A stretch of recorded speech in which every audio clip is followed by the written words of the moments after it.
kamaya. Opo. Alright? Opo. So, look, my advice to you is, yan huwag mo habulin yung lalaking ayaw sa'yo. Mag-focus ka sa mga anak mo. Opo. Gusto mo sa kay Chico na lang maging ama? Ayoko, busy ako. Nag-drawing nga ako dito ng kung ano-ano. Hindi ko ma-drawing kasi si Yani. Iniisip ko, wala ako masabi dito dahil kung ang concern ay sa, di ba? Kung ang concern ay sa anak, legal na usapan to, di ba? Unless mag-aaral muna ako na abugas siya. Pero, di ba? Pero tatama naman si Papa Jackson, eh. Ang tanong ay, gusto kong tumambling dun sa, tama po ba yung pinabarangay ko? Tapos na, nangyari na. Pinabarangay mo na, di ba? Pero, parang ang dating kasi, iniisip mo na, shucks, yun ba yung dahilan kung bakit, di ba? Kung bakit ngayon, pangit na talaga yung relasyon. So, iniisip mong ganyan, tapos kasalanan mo na naman. Diyan tapos mag-self-pity ka na naman. Hindi nga gano'n. No?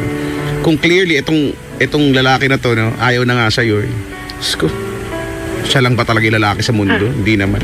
Kaya yung anak mo kasi, wala akong alam sa batas, pero ang alam ko lang, di ba, ikaw yung nanay, ikaw yung may karapatan dyan. Sana binyagan yung anak mo? Actually, Papa Jackson, Hindi hindi pa. po siya nang binyagan. Kasi po iba yung religion po.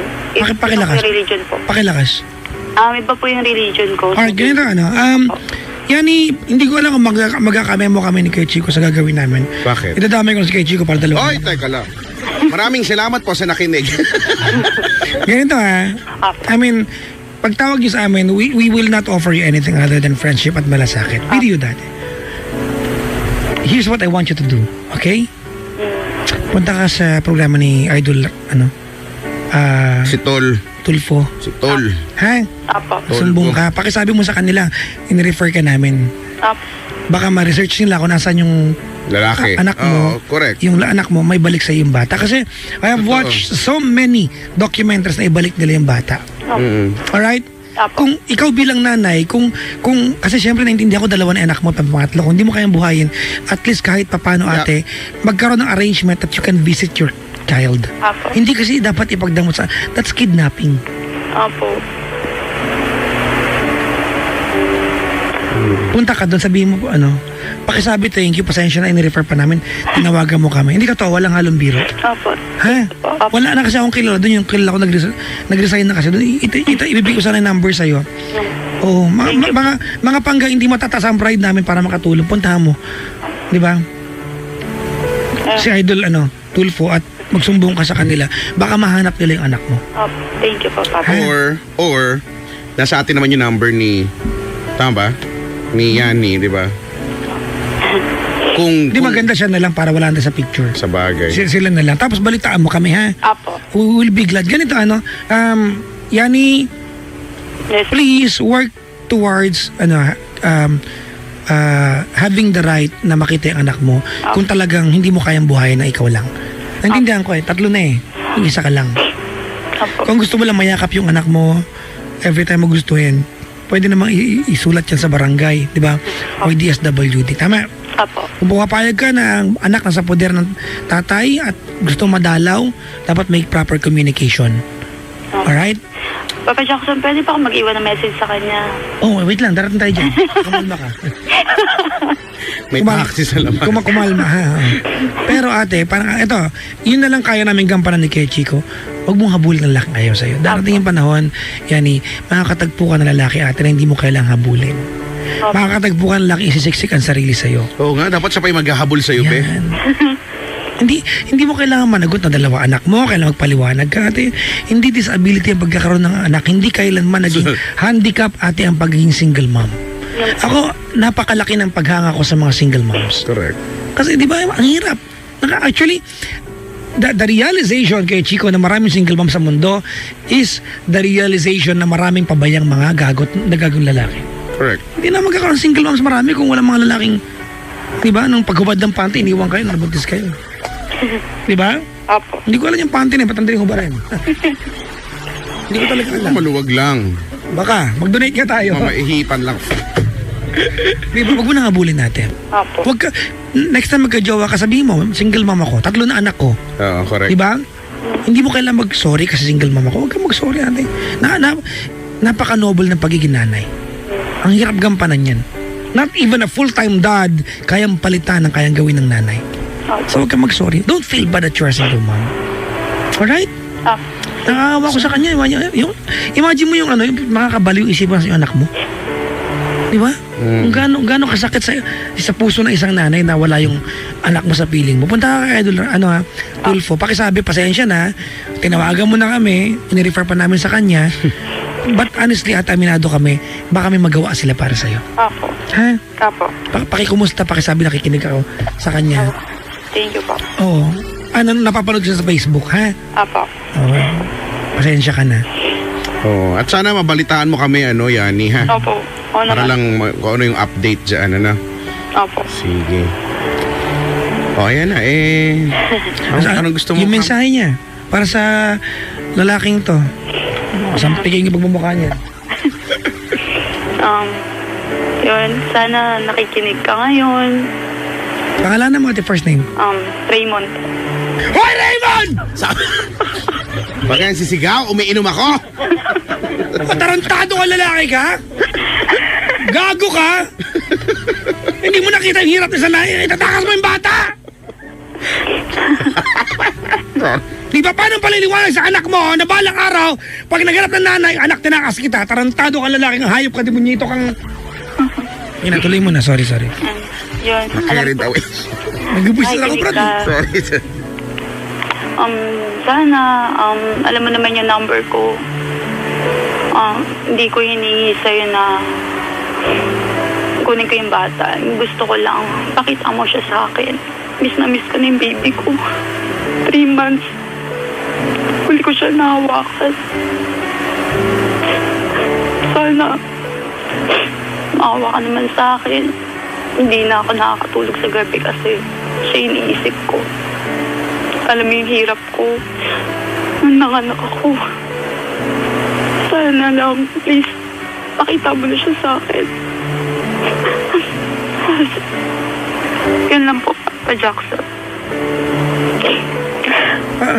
Aawa ko sa kanya, Brad. As a mom, you're not supposed to beg for for the chance to hold your own child. You're not supposed to beg for the chance, to take care of your own baby. Hindi dapat. Gago tong lalaki. Pakisabi ka, Idol Tulfo, pa nakita kayo, ha? Opo. Ang stressful lang that, Uy, it hindi has mo to alam. go this way, di ba? Di ba, Pero, bad trip, Brad. So, kung para sa karapatan, di ba, Yani? Kung para sa karapatan mo at gustong-gusto mo, ito gagawin mo to kakayanin mo to. ganito na lang, Yani. Po. Pag sabi ka, pagpunta mo kay Idol Tulfo, ha? Opo. O, pakisabi, kung kailangan ng mananapak, ako na. Ha? Ay, sige. Mag-volunteer kami, wag na sa mga pagod ka, Idol.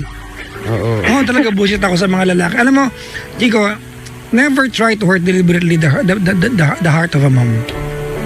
Ayoko talaga na mananakit ka ng yung pagiging nanay ng isang magulang. Ayoko talaga yan. Hindi forgivable sa akin yan. Manakit ka bilang jowa, ganyan, pero para saktan mo ang puso ng isang sa pagiging nanay, hindi welcome. Ay, nako. Manggugulpi ako ng tao. Ay, nako. Makapag-aral nga. Ah! may sakit ako, Brad, eh. Mainit ulo. Kasalanan to ni Yani. Diba? Sorry, may sakit pa ako bila napapasigaw. Kahit sa jeep, pa nagbabayad ako. Pangit naman doon. Manang bayad ilan to? 2 ko baw! Kung ako siguro yung driver, napatapak talaga si linya doon. Tinatanong na maayos eh. Diba? Pakisabi, mga pangga, hindi ko alam if you will be disappointed sa amin that we have referred Yani sa ibang programa sa radyo, but alam namin na kakayahan namin. We can only say so much about love, about life, or opinions on things, but resources pwede ka namin samahan, diba? But it will take a while. The urgency of holding your baby, ate, we realize that. Nalulungkot ako para sa kanya, Brad, eh. O yung nanay, no? Asan 2 anak mo, Yani? Nasa akin po. Chico, alam naman eh. Hindi naman na gustong kunin eh. Kasi hindi niya kaya eh. Tama ba yan eh? Opo. Hindi yan. Aminado naman po. Di ba? At least yun lang yun lang Alam mo kung yun lang nasaan. alam mo yun saan, alam mo kung At alam kapag ka ng bata na-miss- na nag-i-exist ka bilang nanay. correct, yung di ba? Yung malaman lang naman po niya na ako yung mother niya. Hindi, at saka yung magkaroon ng kasunduan na pwede mo siyang dalawin, pwede mong Opo. hiramin, di ba? Yung maging maayos Hindi ka na. dapat makiusap na nanay ito eh. Anong gagawin natin? Tinakas nga. Yun na yung ano eh, doon na lang tayo magsisettle eh. Kaso, yun nga, na-stressful to, pero sabi ko nga kung para sa karapatan mo, no, kakayanin. Ayan. Raymond! Ay, nawalala ko na naman, brother! Naalala ko na naman! Grabe talaga ito, Brad! Naalala ko! Ang hirap pa naman makaalala. Nagsisisigaw ka. Paano kung kasabay kita sa LRT, di ba? Sa MRT. Ang sikip-sikip na nakuha mo pa magaganyan. Biglaan habang kalagyan siksikan. Oo, no? Sa pila, no? Bakit? Naalala ko si Yani! O kaya kapag doon ka na sa may gwardiya, tutusukin yung ano mo, yung bag mo, di ba? Biglaan ang gagano. Ay! Yung gwardiya mapatalsik sa... Ay, sir, ano yan, sir? Wala. May sakit ako. Masakit ulo ko. Ay, nako. Weirdo. Wala na tulong. Ay, Balitaan mo nga, may at saka pakisabi kay Idol Tulfo, ha? Apo. We will tell him we apologize and refer namin. Pero I'm sure he will be glad to help. Apo. Thank you po. Very fair. Napaka-fair niya kasi yan eh. Pag napapanood ko sa very, very fair. ako pag napapakinggan ko. Oh. Anyways, thank you very much, Jenny, for calling the show. And we apologize. Hanggang doon lang kaya namin. Apo. Salamat po. Salamat sa pagmumukha mo din. Bakit ka galit kaya ni? Hindi. Hindi, sa bagay sa pagmumukha. Ginaya lang kita eh. Oo. Thank you so much to your face. Yan, ganyan. Thank you po. Ayan. Bye-bye, Yani. Balitaan mo kami, ha? Apo. Bye-bye. Salamat. Bye-bye. Ayan. Wala na natulong. Gagawin ko. Hindi naman ako abogado. Basahan na lang kita ng article. Gusto mo? Diba? Ang sabi sa preamble, we the sovereign Filipino people, Implore in the aid of Almighty God, in order to build a just and humane society, promote the common good, and establish a government. 1987 Constitution, mga pangga. Hello sa mga yung mga nag-aral pero hindi memorize yan. How Ay, grabe. dares you? How dares you? How dares you? Marami nga eh. Ang dami nila mga 7250. Alam mo, ang sarap pag-aral ulit, pero ano yun, ang sarap pag-aral ulit, pero ayoko na nung stress na magpapasa ka ng project, Namamiss ko lang siguro yung classroom setup. No, na, Well, I don't think you miss the classroom setting. I think you miss learning something new. pwede rin yun. Hindi kasi ang dami ko nang alam eh. Parang alam mo yun. Hindi mo ba nakayanan? Nag-iingat na nga ako sa dami kong alam eh. Baka kunin Tignan mo, ko- kaya nga ako nadadapa. Alam mo yung pagkadapa ko, yung ngipin ko nandun sa may sidewalk, ganun yung si ending ko. Sabi ko siguro dahil marami akong alam. Alam naman mag-play dead ako, syempre tumayo ako agad nung nakakahiya kaya yun. Pero hindi ako, kung sino man si kuya, hindi ko na nakuha yung yung names nila, si kuya at si ate na lumapit sa akin. Maraming thank you po sa inyong dalawa. Hindi ko na alam kung nasan kayo ngayon, di ba? Pero pagka po kayo nadapa, lalapit. Huwag kayo babalik ko sa inyo pag nadapa kayo, antayin ko. Tapos lapitan ko rin, okay ka lang ba? Maraming salamat po ha. Si Belly nakaantabay sa atin. Hindi ko alam kung Sir Belly Igot, aking professor ng college. Di ba na naging co-faculty ko pa na nagturo na ako? Sir, maligayang pakikinig po. Sir Manchester, maligayang pakikinig po. Salamat sa assistance. Si Alexis, nakaantabay. Alam mo, ang dami ko tanggap na mensahe ko, Chico, from single moms. I really admire single mothers. Sobrang laki ng paghanga ko sa kanila. Because they will have to endure so many pains. Correct. Yung pag-iwan na lang, kapag iniwan sila ng lalaki, that's painful. Pero wala silang choice. Kailangan nilang, they need to go on kasi may anak sila. Correct. They have no time, di ba? Para mag-iiyak. They have to pick up the pieces. Tapos, di ba, yung sa yung resources, 'di ba? Yung Yes. paghihirapan mo 'yan. And then habang lumalaki yung bata, magtatanong, 'di ba? Another pain. Another painful moment. Yun yung mahirap moments. Magpapaliwanag ka, Magpapaliwanag diba? ka sa anak mo, no? Ito yung malupit at nakakapiko na part. Pag medyo malaki na yung bata, kasi stressful yung infant pa yan eh. Di ba pag infant pa yan, stressful pa, alagaan, di makapaghanap buhay. Yung mga babae magmamakaawa sa kamag-anak para mabuhay siya. Marami ng ganyang kwento. Tapos pag medyo malaki na, taong-tao na yung bata, etong si gagong lalaki, babalik-balik. Ay Oo, nako, ang sarap Parang manakit. tumakas, tinakasan yung mahirap na Ang part. sarap manakit. Ang sarap manakit. Mga ganyan. Siguro kung ako yun, siguro hindi ko... Gusto kong manapak na lalaki. Brad, ano pa Parang ang pangit, masama na yung ipagkait. Pero parang ang sarap magkait, no? Pagka ganyan yung sitwasyon. Oo. Pero hindi ko mararanasan, hindi man ako magiging nanay. Ito mo, Ay, sorry. di ba kala gusto mo? Sorry na, gusto ko lang. Diba? So, sa lahat po ng mga single moms out there, Oo nga. I really admire, di ba, the heart that you have. Sa lahat ng mga single moms, di ba, thank you, you're a blessing to this world. Ang dami na po mga pangga, ang mga matatagumpay na tao sa lipunan na produkto ng single moms. Pinalaki Siguro, ng single mothers. When you're being left with no choice, no, makakayanan mo talaga. Kaya lang, nakaka-amaze lang talaga. Parang how they do things, di ba? Yung, Nanay ko single mom. di ba? Pinalaki ako na nanay. See? Ilang kayo magkakapatid? Di ba? Naalala ko dati, nabubusit ako sa nanay kapag inuutosan niya ako mangutang sa tindahan. Nakakaya eh. Ako din. Di ba? Pero ngayon, nare-realize ko na wala namang choice yung nanay ko nun eh. Correct. Parang pakain niya kami mangungutang, ante, papa, 2 kilong bigas. Utosan ko na nanay- Sardinas, diba? tuyo, itlog, mantika, Utosan ko na noodles, nanay ko na yan, mga pumunta sa lola ko para manghiram ng isang salop na bigas.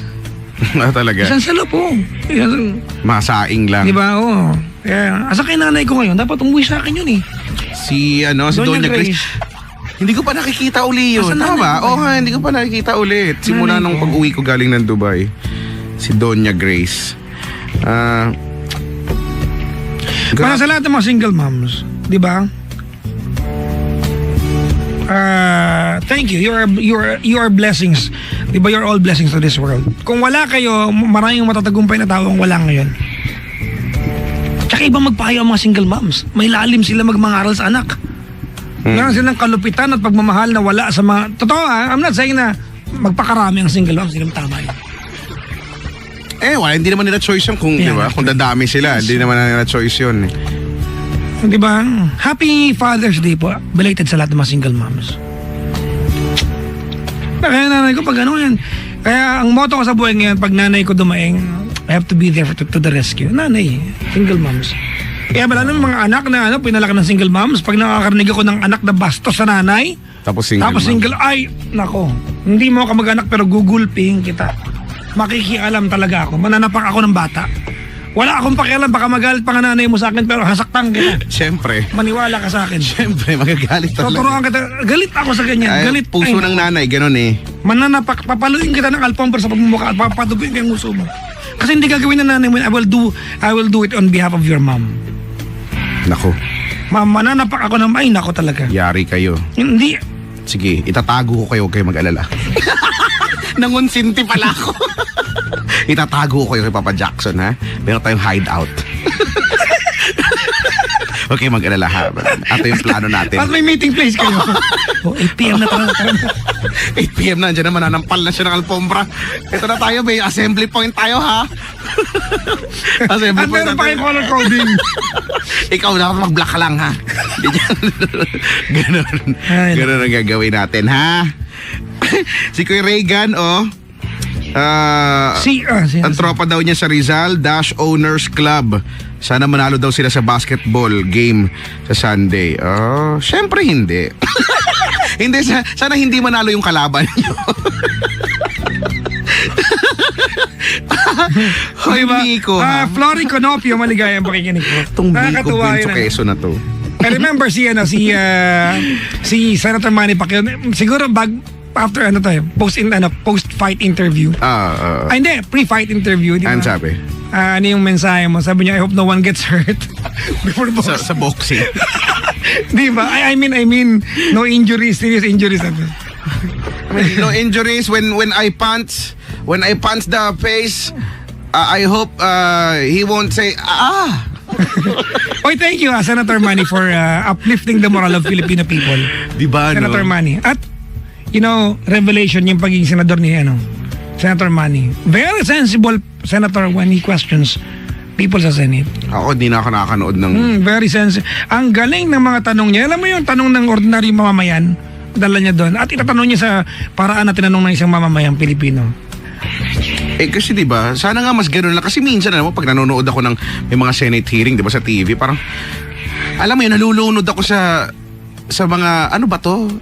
Talaga ba? Hindi naman to naiintindihan ng mga tao. Minsan, diba, sana magkaroon ng, yung mga terms na ginagamit nila, naiintindihan din ng mga tao. Minsan, kasi pag yung totoo, pag nanonood tayo ng balita, kayo, sino mga nakakanood ng balita na naiintindihan nyo yung terminong ginamit nung broadcaster doon dahil pinag-uusapan yung mga batas, di ba? Hindi naman bibihira lang yung ganyan yung nag-i-explain talaga. Di ba? Kaya idol ko si idol ko si Alvin El Chico kasi may Chico.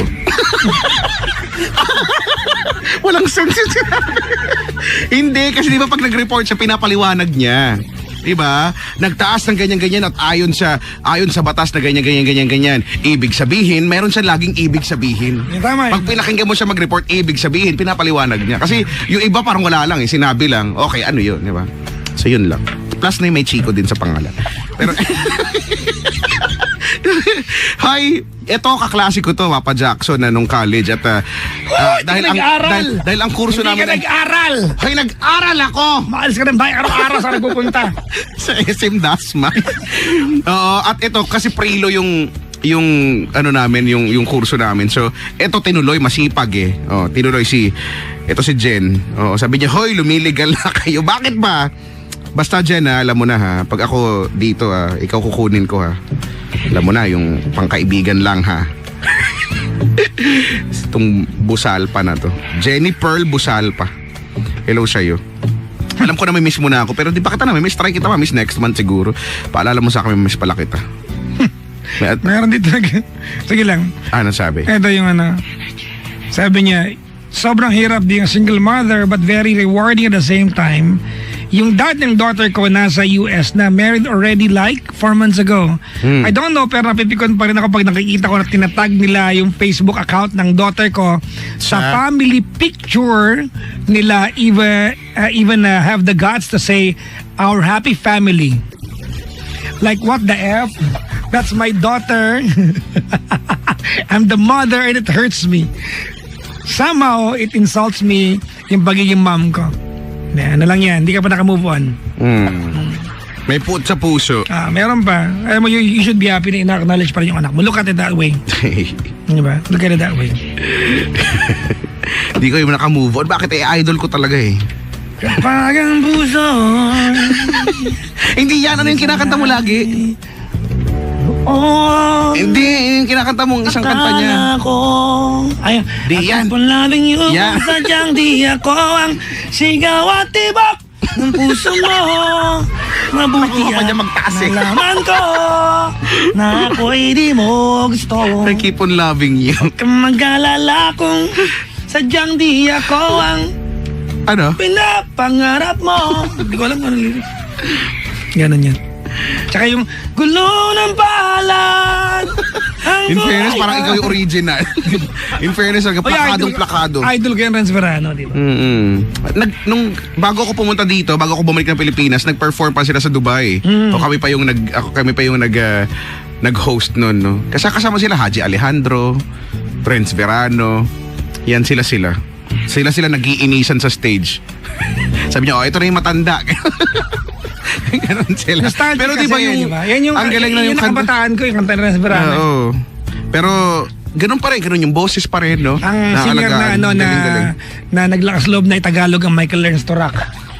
Oo, ano nga yun? Naging team song namin nung sa'yo lang ang pag-ibig ko. Nagkapapilab ako team song namin yan, Brad. Bihag mo ang puso ko, damdamin. Ano ang bisa niyan, ha? Di ako sa'yo. Magmula noon hanggang sa ngayon. Ikaw lamang ang kabisado mo. ibig. Magpakailanman. Diba? Yun yung lyrics doon, diba? Yung Tinagalog. ang pag-ibig ko.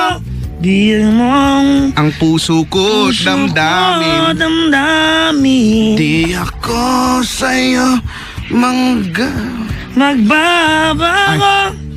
Puso ko'y sa'yo lamang. Wala, wawak-wak na yung lalamunan ko, Brad. Lalo na ako, hindi naman ako husky. Ay na, hindi ako husky, lasing ako. Hoy, nakikita doon lang yung dinodrawing ko sa Facebook. Nag-drawing daw ako ng pizza, nagugutom na naman daw ako. Actually, Ba't nalaman mo yung dinodrawing ko? kaya nakikita nila. Nala, hindi mo nga alam Hawaiian yung dinrawing ko eh. Hawaiian kasi may pineapple. Wala na natulong. Ay nako, hoy, sa mga nasa ospital po ngayon ha. Ay, kung pasyente ka, get well now. Kung hindi ka pasyente, di huwag ka magpagaling. yung binasa kong about, Ano? nagre-react pa. Si ate. Oo. Yung sa single mom. You can call me bitter. Sabi. But that woman, she was the reason I left him. She was the reason kung bakit naiingit yung daughter ko sa classmate niya na may dading tinatawag. I can see and feel her pain. So yes, call me bitter. Bitter ako. Uy, teka lang. Ano yung nabalitaan ko na yung caller mo kakagabi? Na ano? Yung may tungkol sa ampalaya. Oo. Nabasa ko yan. Hindi kasi ganito yan. Nag-caller ko kagabi. Sabi ko, wala mo na yung girlfriend mo, blah, blah, blah. Wala nang point eh. Alam mo, it's a bravery that katapangan that if we can fight for someone we Okay. love, pero katapangan din, mas katapangan pag kaya mong pakawalan tao, mahal mo kasi mahal ng Okay. iba, blah, blah, blah. Nagmensahe si kuya. Kuya, okay. Si kuya. Tapos kalagit na namin sa niya, sabi niya, ito na yata ang pinakabait na ampalaya. Sabi ko, ha? Ampalayain ko. Sa kalagit na ng drama, Brad. Sa kalagit na ng drama. Talaga? Gusto ko yun. Gusto ko siya makilala. Ito na pala ang pinakamabait na ampalaya na tikman ko. Sabi ko, ha? Ampalayain ka. Nakuha pa niya magaganon. Sabi ko, Ang lupit, no? sabi ko sa kanya, I like that you did not lose your humor. Di ba? Ang palayain ka. Ay, I won. Alright. We are giving them the music. Mamaya na ibabati natin siguro mga Ano? mga 5:30 ng umaga. Ay, anong tutugtugin natin? Sa kanya ni Kuya Ogie. Ha? Si Ogie the Pogi. Ayan. Sa kanya pa rin ba? Mag-OPM tayo. Sigaw ng damdamin. Sige. Maganda yan. Alright mga Pangga, we are number 1 or 6.7 Energy FM. Pangga. Huwag mong sabihin radyo. Sabihin mo. Energy.